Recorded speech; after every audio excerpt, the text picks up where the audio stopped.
Hi friends, இது என்னன்னு உங்களுக்கு தெரியுதுங்களா? இதாங்க மருதாணி செடி. நான் ஒரு 5 வருஷத்துக்கு முன்னாடி பார்த்தீங்கன்னா, அந்த விதைய போட்டு அப்படியே கொத்து கொத்தா வந்துச்சுங்க. அத என்ன செஞ்சேன், அந்த ஒவ்வொரு குச்சியா இதெல்லாம் வந்துருந்துச்சு நெறையா. அத பிடிச்சி ஒன்றா கட்டி விட்டு, அத ஒரு குச்சி வச்சு கட்டி விட்டுட்டாங்க. அன்னைக்கு அப்படியே வளர்ந்து பெரிய மரமா இருக்குங்க. இந்த மரத்த பாருங்களேன், எவ்வளோ மொத்தமா இருக்குது. பார்த்தீங்களா? எத்தனை கிளை, இதான் அடி வேர்லேருந்து எத்தனை கிளைகள் விட்டுருக்கு பாருங்க. எவ்வளோ அழகாக இருக்குது பாருங்க.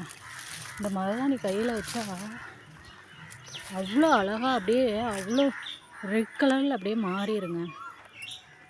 அந்த அளவுக்கு இதோடைய அந்த மருதாணியுடைய நல்லா கை பூக்குங்க. ஹாய் ஃப்ரெண்ட்ஸ், இது என்னன்னு உங்களுக்கு தெரியுதுங்களா? இதாங்க மருதாணி செடி.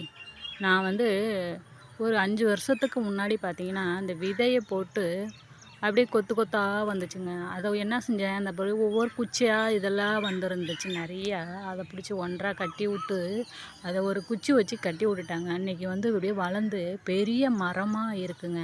இந்த மரத்த பாருங்களேன், எவ்வளோ மொத்தமா இருக்குது. பார்த்தீங்களா? எத்தனை கிளை, இதான் அடி வேர்லேருந்து எத்தனை கிளைகள் விட்டுருக்கு பாருங்க. எவ்வளோ அழகாக இருக்குது பாருங்க. இந்த மருதாணி கையில் வச்சா அவ்வளோ அழகாக அப்படியே அவ்வளோ ரெட் கலரில் அப்படியே மாறிடுங்க.